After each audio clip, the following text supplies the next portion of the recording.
Bismillahirrahmanirrahim. Dengan nama Allah yang Maha Pengasih, Maha Penyayang.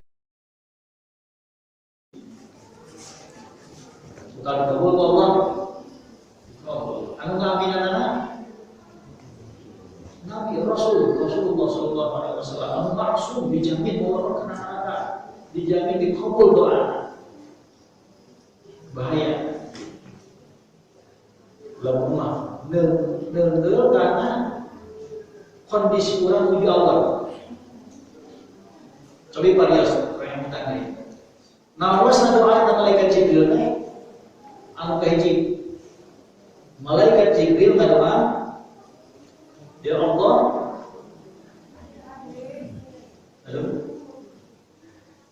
sing saha jalmi anu leupeut kana sasi Ramadan tapi keluar dina sasi Ramadan teu tiasa ngingkeun ampunan Allah Subhanahu wa taala, celakalah orang itu.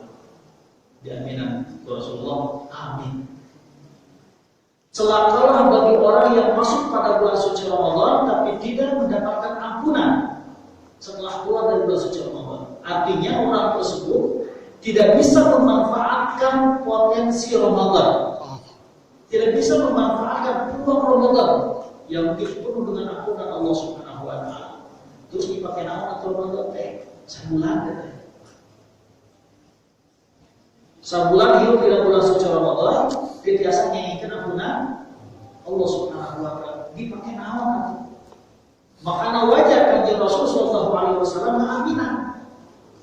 Nalika malaikat Jibril celaka jalma anu asup kana bulan suci Ramadan tapi teu meunang ampunan Allah. Amin Rasul. Langsung aminan. Bahan introspeksi orang di awal-awal Syawal, akhir Syawal nih bahkan setelah keluar dari Ramadan. Dan apapun yang dilakukan pada bulan suci Ramadan mestinya bisa terlihat dan dibawa kebaikannya pada bulan-bulan yang lainnya. Karena Allah yang kita sembah pada bulan suci Ramadan juga Allah yang kita sembah pada bulan ini. Dan juga Allah yang kita sembah pada bulan-bulan berikutnya. Yang kedua, jadi kenapa bahasa Indonesia atau apa? Yang kedua, celaka bagi orang yang mendapati salah satu atau keduanya di antara orang tuanya yang masih hidup, tapi peluang itu tidak bisa menjadikannya masuk ke dalam surga. Dia biasa langsung ke jannah. Malaikat Jibril berdoa, cilaka pikeun jalmi anu dina kahirupan teh orang sesepuh teh maksudnya aya. Jumeneng keneh ku ibuna muhamana antara dua-duana. Jumeneng keneh. Tapi nalika sepuhna jumeneng eta kumanehna teu tiasa dijantenkeun peluang pikeun ngengikeun surga Allah Subhanahu wa taala. Naon hartosna birrul walidain. Ulah dugikeun ka hukukul walidain. Sabab lamun dina kahirupan urang ayeuna ngengengkeun sepuh urang masih keneh aya eta kedah dimanfaatkeun semaksimal mungkin. Makin naon eta teh pisurgaeun. Ningal atuh kadieu. Eta teh pisurgaeun saha? Pisurgaeun urang. Kumaha carana? Ngabdi ka urang janten sepuh. Isyarat ini malaikat Jibril luar biasa doa.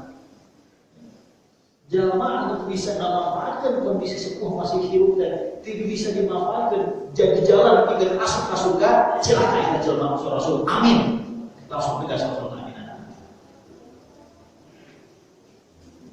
Karena tepat pengintan dinan masa 100 Ramadan biasanya walaupun di Indonesia mungkin itu. Mung di Indonesia kondisi aya istilah halal bihalal teh dan di Arab biasa. Tapi kunjung-kunjung sanak saudara ayah itu kan. Ya, sanak saudara ayah. Nah, bagi orang-orang Arab itu lebih tahu, lebih paham dengan apa yang disampaikan Allah di dalam Al-Quran.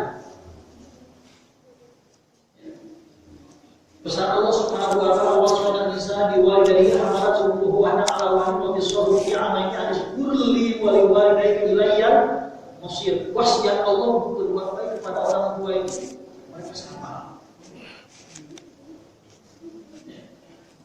Jangan pernah menjadikan orang tua yang masih hidup itu justru menjadikan kita masuk ke dalam neraka. Alhamdulillah. Mukul walidain, durhaka kepada orang tua. Alhamdulillah. Kenapa itu? Simpurin tidak sadar. Serang terang, walaupun di sini kebanyakan orang tua dan remaja masih biji gitu. Ayo remaja. Kalian 3 tahun cuma banyak remaja. Walaupun di sini kita sudah menjadi orang tua semua, tapi kembali saya sampaikan bahwa masing-masing dari kita tetap adalah anak dari orang tua kita. Berbahagialah bagi orang yang masih mendapati orang tuanya masih hidup, satu ataupun kedua-duanya. Itu adalah peluang terbaik. Kenapa demikian? Karena ridho Allah fi ridho walidain. Ridho Allah itu terdapat pada ridhonya orang tua. Artinya ketika orang tua kita ridho, maka insya Allah peluang mendapatkan ridho Allah terbuka. Namun yang harus kita hati-hati adalah suhtullah bi suhti al-walidain. Bahwa murkanya Allah Subhanahu wa taala itu ada pada murka orang tua. Bu, Pak, jangan mentang-mentang kita sudah menjadi orang tua. Padahal posisi ini sekarang kita menjadi orang tua mengingatkan kita akan posisi kita seorang menjadi anak. Bagaimana anak-anak ngarengek, ngeselkeun, ngahesekeun, ngeribuhkeun gitu. Bisa jadi kita waktu anak lebih dari itu, justru anak koloteh.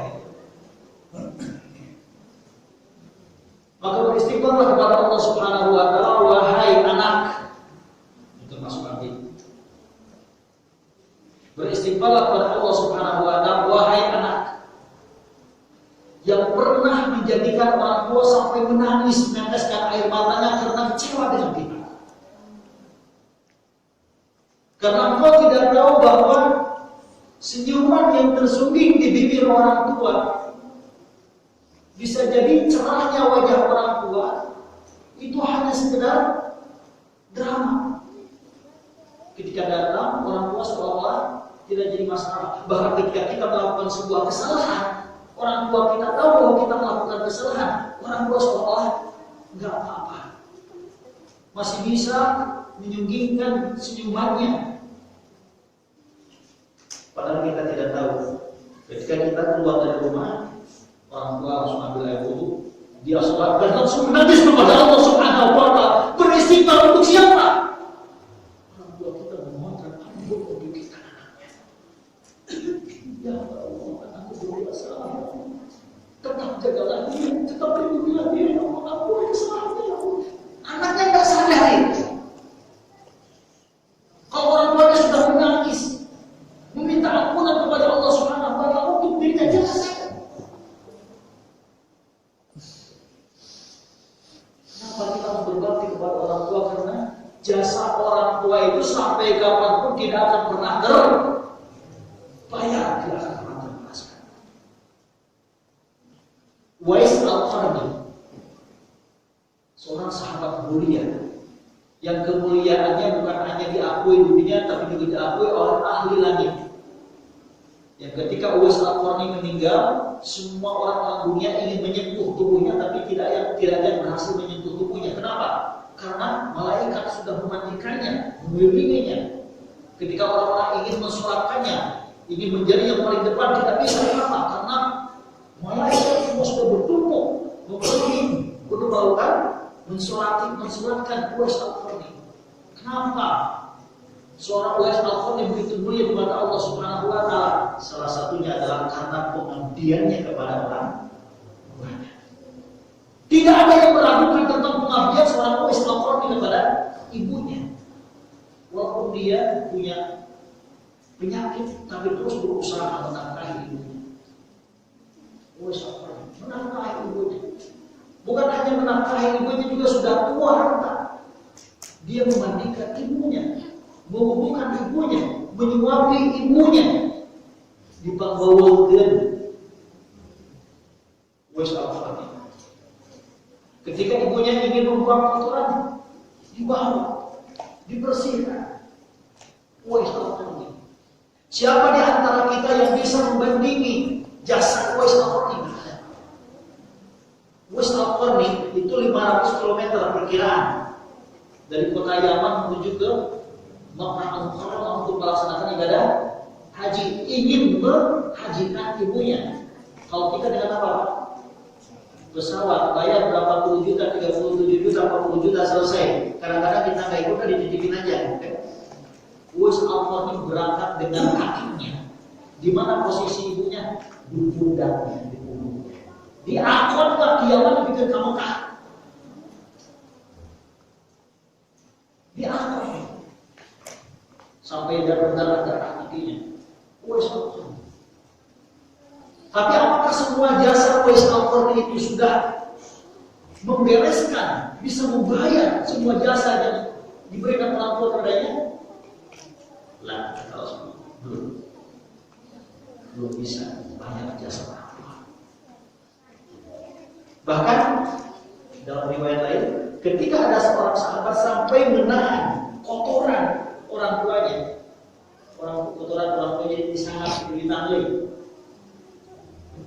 terus membersihkan. Kemudian disampaikan kepada Rasul, ya Rasul, apakah apa yang saya lakukan kepada orang tua ini sudah bisa membayar jasa-jasa orang tua? Kata Rasul, lah, tidak akan pernah terbalaskan.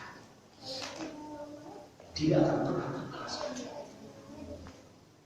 Saking hebatnya posisi orang tua di mata Allah Subhanahu wa Ta'ala, sampai Allah katakan, "Anishkurli waliwa." Kalimatnya wawaswaina, ini wasiat. Wawaswaina, maksudnya di sana Allah, kami berwasiat.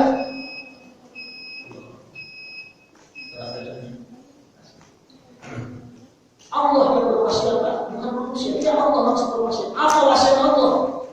Biwalidayhi, untuk berbuat baik kepada orang tua. Sampai akhirnya Allah memposisikan sejajar, adishkurli wali walidayki.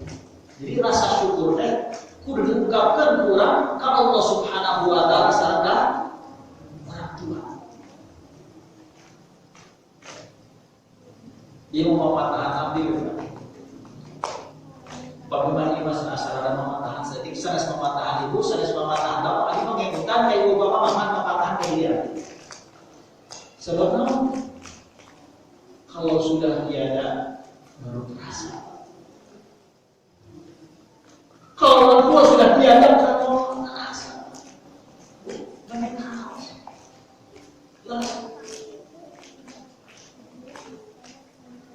Nyarek nak lain yang sebut nyarek, ambek nak lain yang sebut ngambek, baru nak lain yang sebut balut, nyetewen nak lain yang sebut nyetewen, sonok nak lain.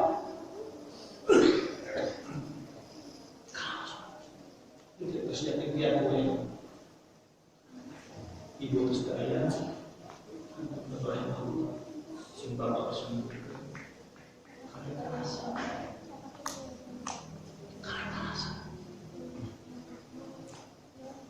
jasa-jasa seorang bahula, kuring hampir dipopohkan, jujur pakai mah, jujur jasa nanti. Ya Allah, ini jasa sebuah bidang. Ya Allah, ini jasa sebuah bidang. Emang masalahnya. Nyusah gunana segala rupa. Ketika orang tua sudah tiada baru terasa, ya Allah, kenapa kita mereka masih ada? Aku tidak bisa berubah, kita tidak bisa membahayakan, membahayakan mereka, ya Allah. Padahal tolong itu diberikan kepada kita sebuah swasta, memberikan kebahagiaan. kebahagiaan orang tua.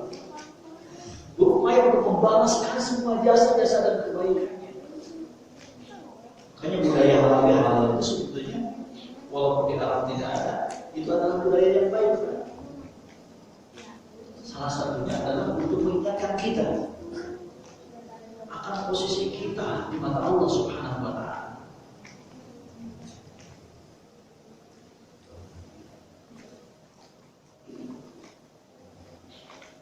Kemudian dalam surah At-Tur Allah Subhanahu wa Ta'ala pernah berfirman, "Walladzina amanu wattaba'athum dzurriyyatuhum biimanin alhaqnahum dzurriyyatuhum."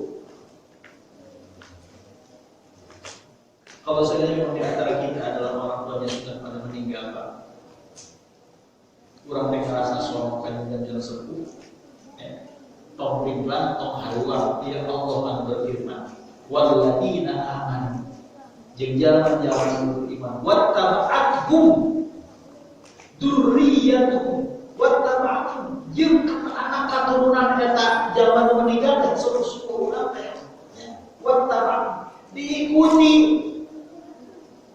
Kalau biasa dilaksanakan ku sepuh urang ka saya diikuti. Upamina misalkan sepuh urang baheula ari beunghar manteu tapi berehanana luar biasa. Diikuti berehanana tapi beunghar manteu, berilmu manteu tapi beurna luar carekeun eta sepuh urang teh. Diikuti ka saya teh. Sepuh urang mah ahli ilmu lain, pejabat lain, tapi luar biasa ka masjidnya, luar biasa ibadahnya, luar biasa tata sopan santun kesadaran, carekeun. Semua kebaikan-kebaikan itu diikuti oleh dzurriyyatuhum, oleh anak keturunannya, biimanin, keyakinan ke Allah Subhanahu wa Ta'ala, keimanan ke Allah Subhanahu wa Ta'ala, bahwa kebaikan yang kita lakukan dan dicontohkan oleh orang tua dan kita lakukan itu adalah merupakan kebaikan yang Allah ridhai dan pantas untuk kita pelihara. Maka alhaqnahum dzurriyyatuhum, insyaallah bakal ditemukan terima Allah Subhanahu wa Ta'ala. Sono kayu dan serupa, sono ibu, sono bapak, insyaallah bakal ditemukan terima. Simpati dia pernah keberi Allah. Salama alhaqnahum dzurriyyatuhum wattaba'athum dzurriyyatuhum biiman. Sok cekel keimanan Allah Subhanahu wa Ta'ala. Ikuti semua kebaikan-kebaikan orang tua itu. Jangan putuskan. Ikuti kebaikan-kebaikan itu. Allah janjikan kita akan diperbaiki. Mudah-mudahan sebelum Allah berkurang kita. Mari kasadayan cuma menang berikutnya. Mudah-mudahan jaga dia kiamat kurang saling kebal dari Allah Subhanahu wa Ta'ala, di surga Allah Subhanahu wa Ta'ala. Amin ya rabbal alamin.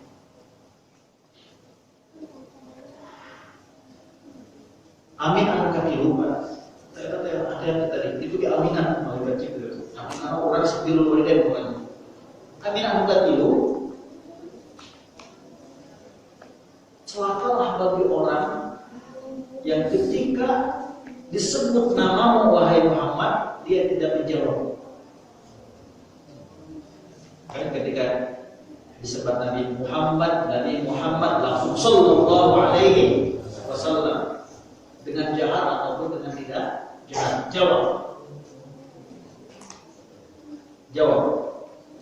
Kenapa? Karena akan celaka, didoakan ke malaikat Jibril. Karena posisi baginda Nabi SAW begitu istimewa di mata Allah Subhanahu wa Ta'ala.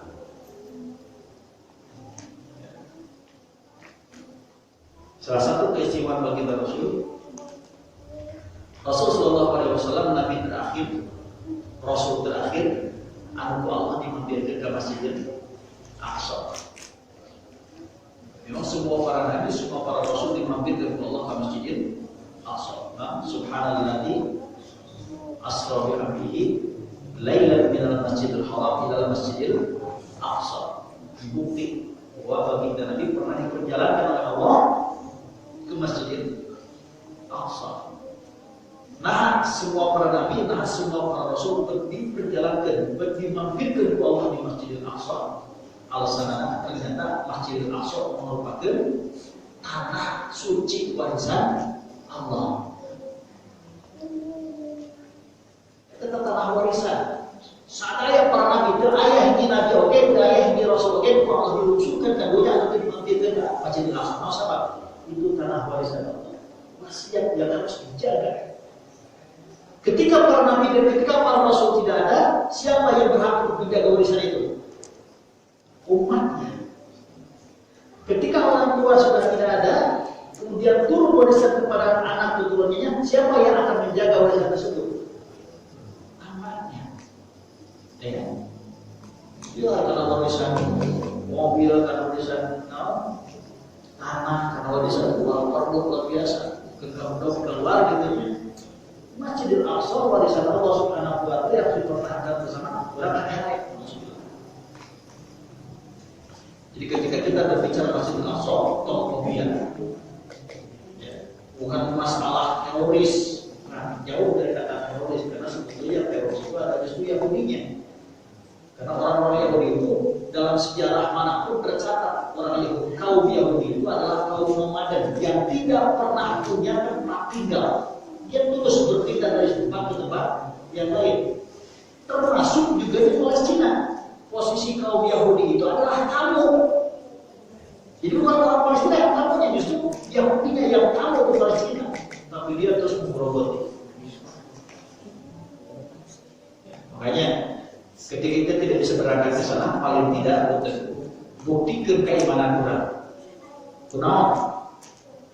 Dalam buka perkataan tidak, utangan tidak bisa, perkataan tidak bisa, paling tidak dengan hati. Jangan pernah ridho saudara-saudara kita dari Palestina dicaplok oleh Yahudi.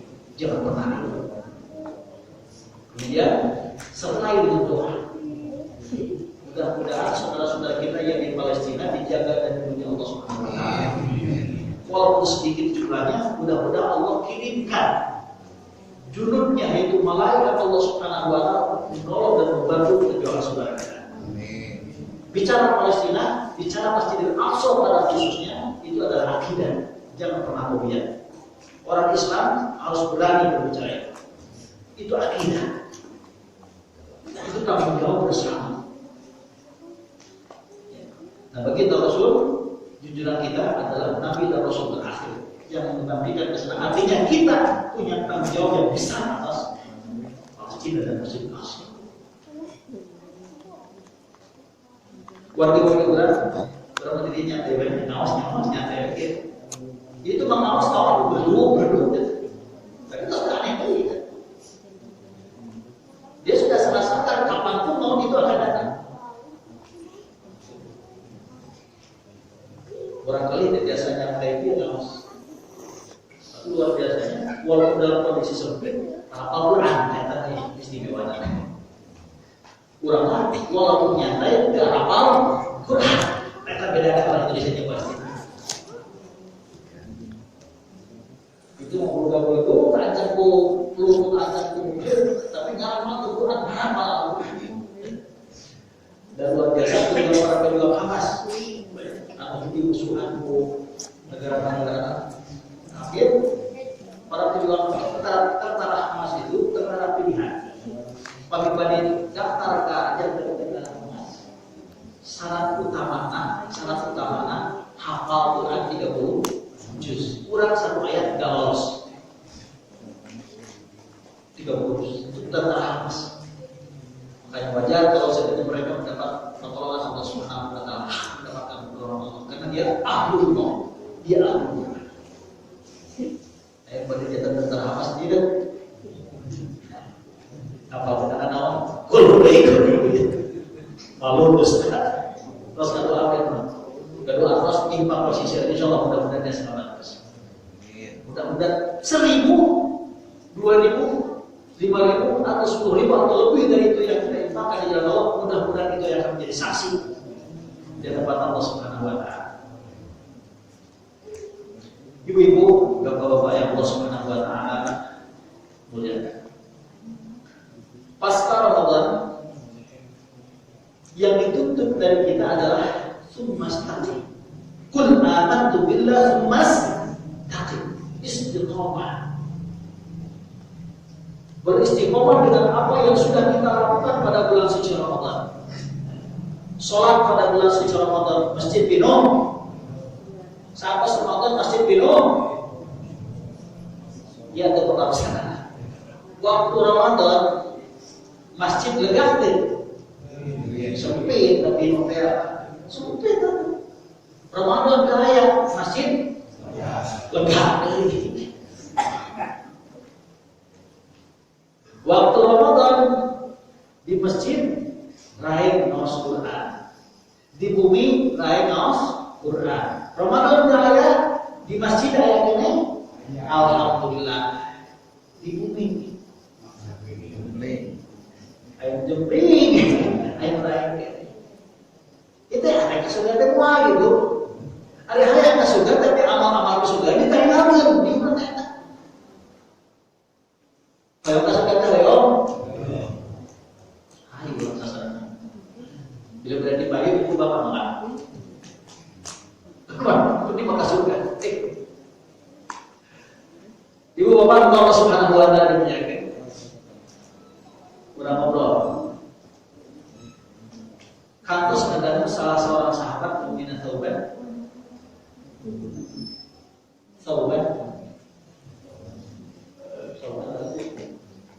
Kalau orang-orang Sunda menyebutnya Sya'ban. Tapi ada Subhan bin Busdan sama Taubat. Ini adalah seorang sahabat yang unik dan istimewa. Karena setiap waktu sholat dia pasti ditemukan di paling pojok kanan. Paling pojok kanan, sahabat posisinya. Bukan dengan pohon kurma diceritakan. Kenapa mengambil pojok kanan? Karena ketika masuk beribadah, masuk ke dalam masjid, dia ingin fokus. Kalau kanan nggak bisa ada apa-apa, pasti jadi kerjanya pasti ada pohon kurma. Ke depan, dia depan sudut ke belakang, nggak mungkin kalau dia diambil di pojok.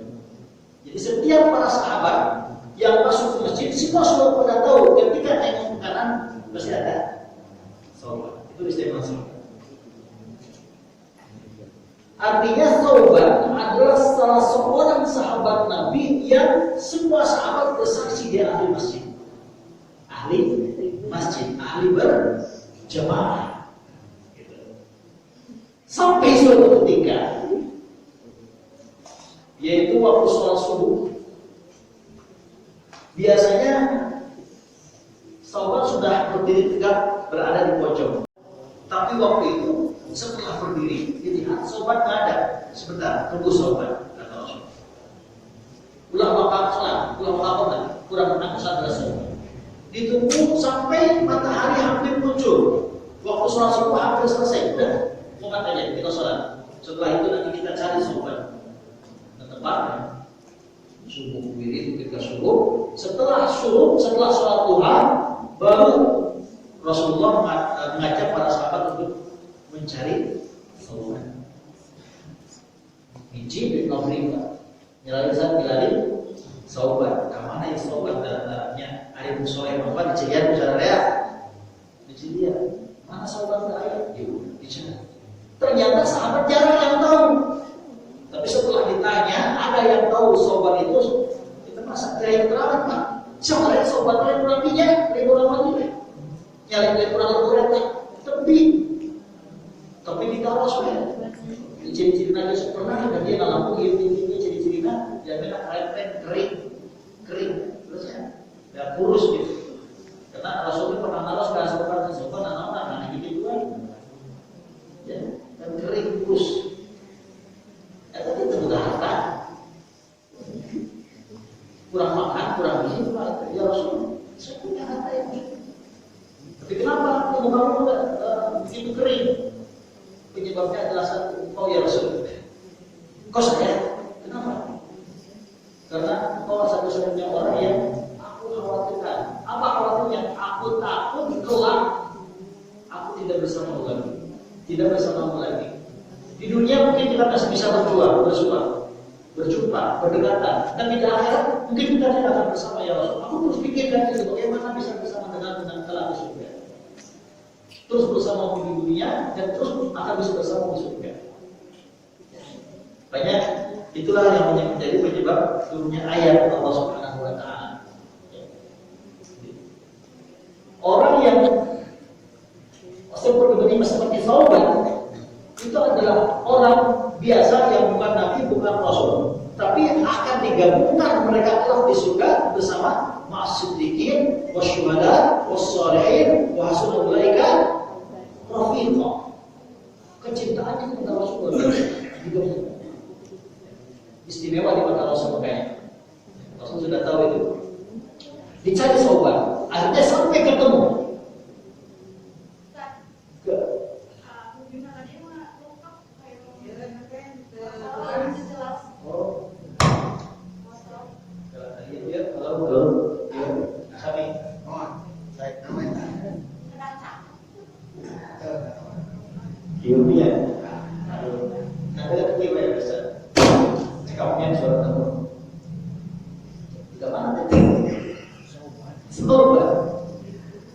Dicari ke Sauban.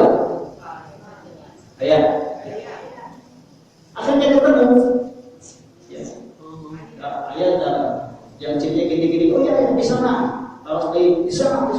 Ternyata perjalanan dari masjid Nabi ke rumah Sauban itu bukan perjalanan 3 menit. Bapak dari rumah ke sini berapa perjalanannya? Berapa menit? 5 menit. Bukan perjalanan 5 menit. Perjalanan dari rumah dari Masjid Nabi menuju ke Sauban atau sebaliknya dari rumah Sauban menuju ke Masjid Nabawi itu ternyata perjalanan 3 jam. Salah salah. Dirujak kurang papa cik lebih ke mana? Apa ya deh? Kau bener. Mewok ya SD dia. Baru rek semua perjalanan dirujak ditempuh.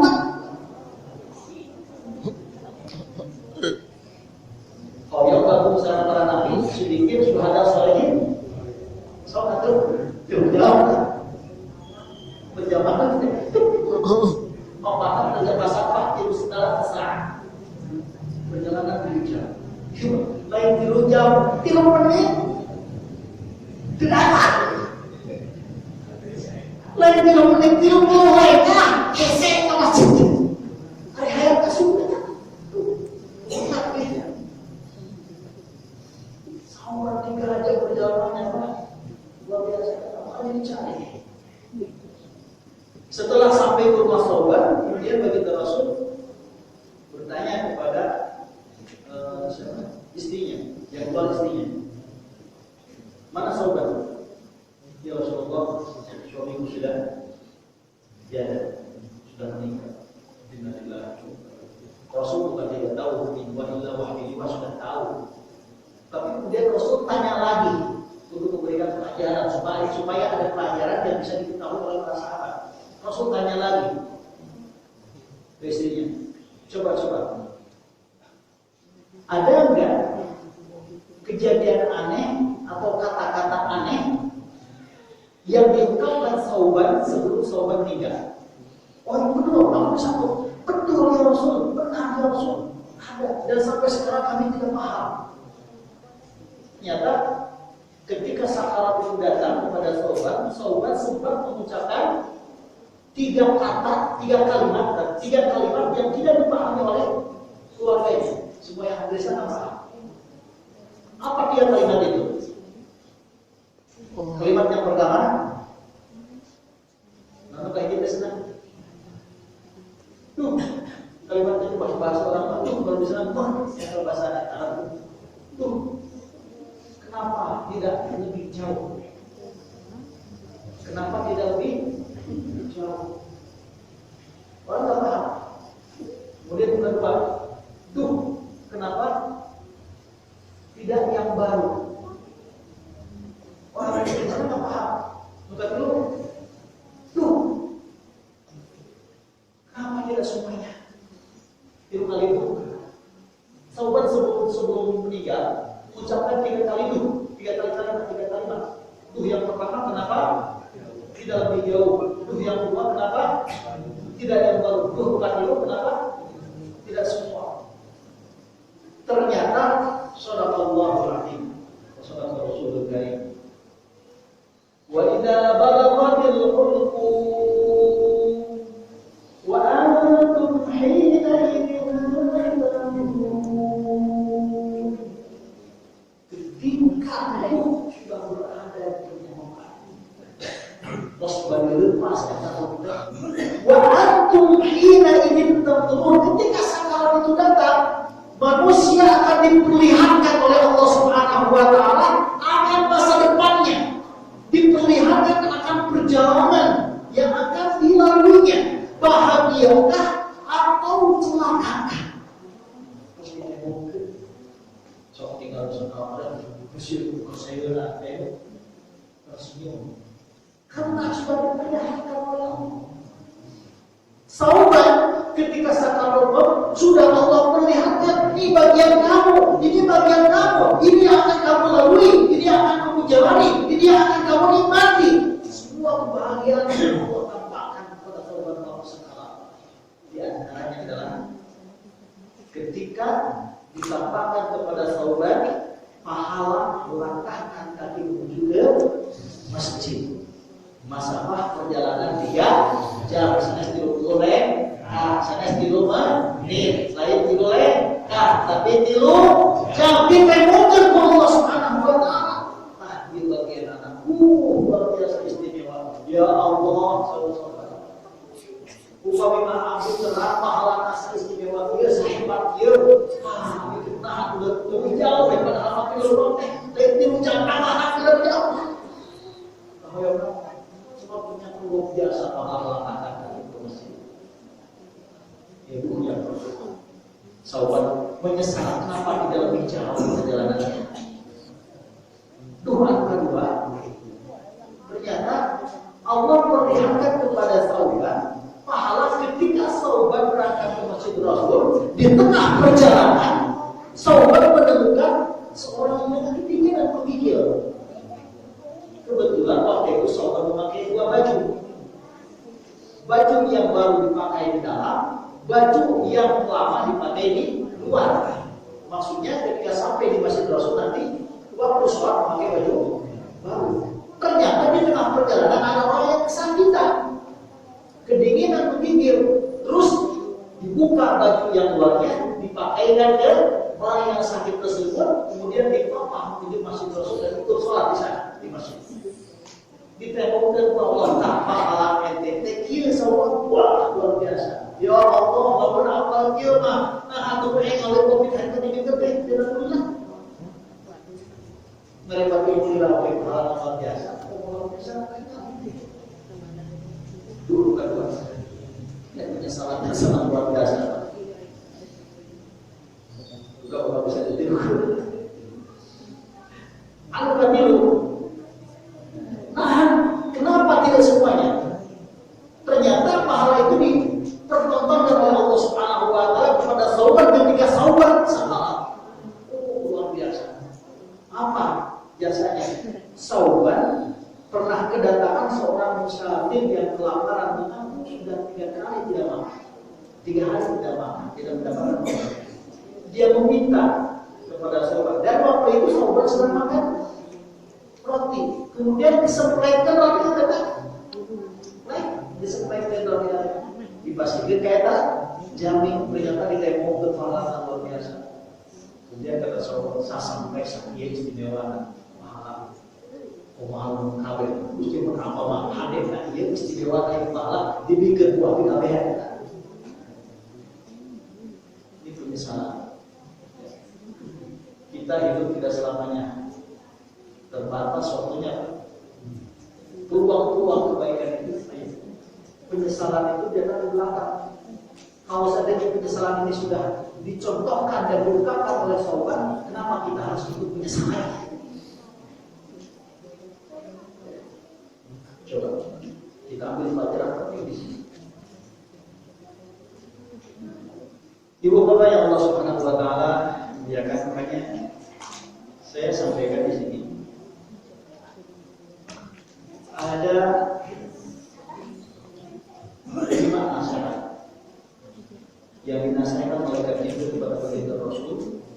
ketika malaikat Jibril menasihatkan kepada Rasulullah, berarti untuk disampaikan kepada kita sebagai umatnya. Betul?